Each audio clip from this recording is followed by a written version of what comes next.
Alors bonjour, ceci est un tutoriel comment utiliser le logiciel Xmind avec vos élèves. Alors quand on ouvre le logiciel, on se retrouve avec un sujet central. Première chose à faire, on double-clique sur le sujet central et on inscrit un sujet comme tel. Par exemple, hockey.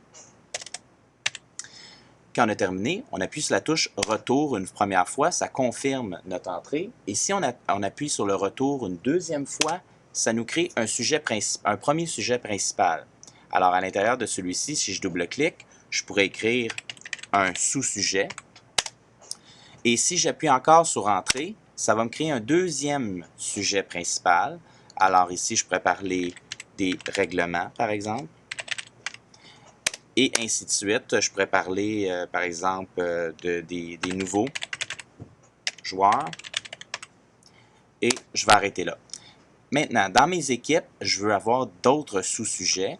Alors, si on clique droit sur un sous-sujet, je peux insérer un sujet secondaire. Alors, mon premier sujet secondaire sera, par exemple, les Canadiens.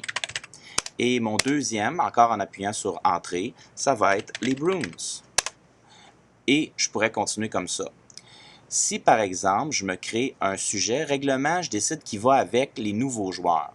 Juste pour l'exemple, alors je peux prendre un sujet et le déplacer vers une autre catégorie et on voit qu'avec le sous-sujet entouré en rouge, il va se lier avec. Et quand je lâche, on voit que règlement est maintenant lié à nouveaux joueurs. Maintenant, quand on clique droit sur une case, on a différentes options. Naturellement, on peut insérer différents sujets. On pourrait aussi changer notre structure. Alors, si on veut changer la structure de tout l'organigramme, bien, on commence par aller cliquer dans notre sujet principal. C'est lui qui génère les autres. Alors, la structure, je vais la changer, par exemple, en organigramme vers le bas. Et on voit maintenant que c'est comme ça. Je vais grossir un peu la vue pour que vous puissiez mieux voir. Maintenant, donc on voit que c'est ici qu'on peut accéder à la loupe. Maintenant, si je clique droit encore ici, j'ai des marqueurs. Alors, ce sont des petits dessins qu'on peut insérer dans chacun des sujets ou sous-sujets et facilement repérer certaines sortes. Donc, ça peut être un des marqueurs intéressants, c'est au niveau de la tâche terminée. Alors, on a le quart, moitié, trois quarts ou terminé de la tâche. Donc, ça peut être intéressant si on fait un organigramme pour des tâches à faire. Donc, des tâches qu'on s'organise et tout le monde doit faire certaines choses. Alors, c'est de la façon que ça fonctionne. Une autre chose qui est intéressante, c'est qu'à l'extérieur de notre organigramme principal, on peut créer un sujet flottant. Donc, c'est un deuxième organigramme avec un autre sujet. Par exemple, on peut parler d'un autre sport.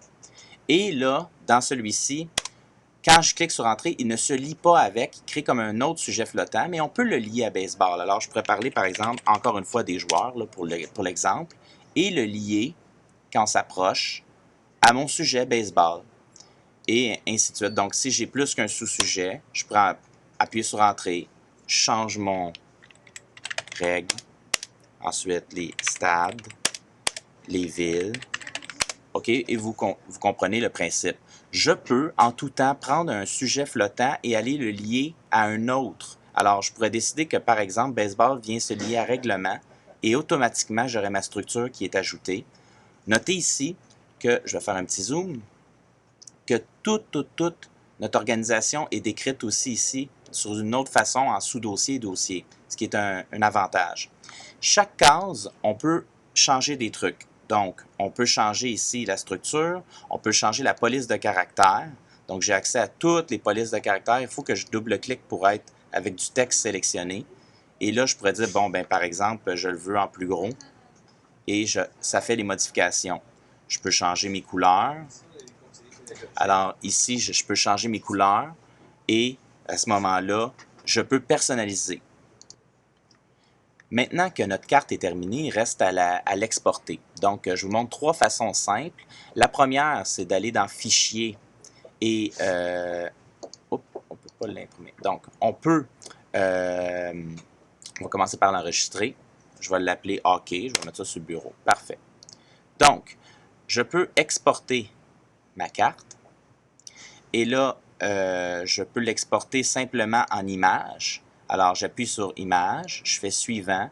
On me demande quel type d'image. Alors, je vais choisir un JPEG. On voit que ça va donner ça.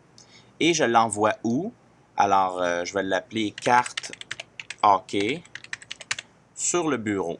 Et je fais sauvegarder. Donc, il donne le chemin. Il me reste à faire terminer. Et voilà, mon image a été créée. Donc, je peux l'insérer dans un autre fichier. Je pourrais aussi imprimer cette image-là sans problème.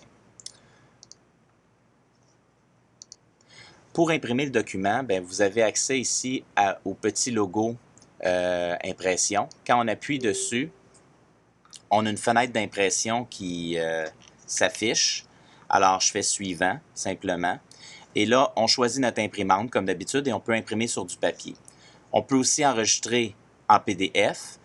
Là, présentement, je suis sur un Mac. Sur un PC, vous pourriez choisir l'imprimante PDF Creator qui vous permettrait d'imprimer en format PDF votre carte heuristique.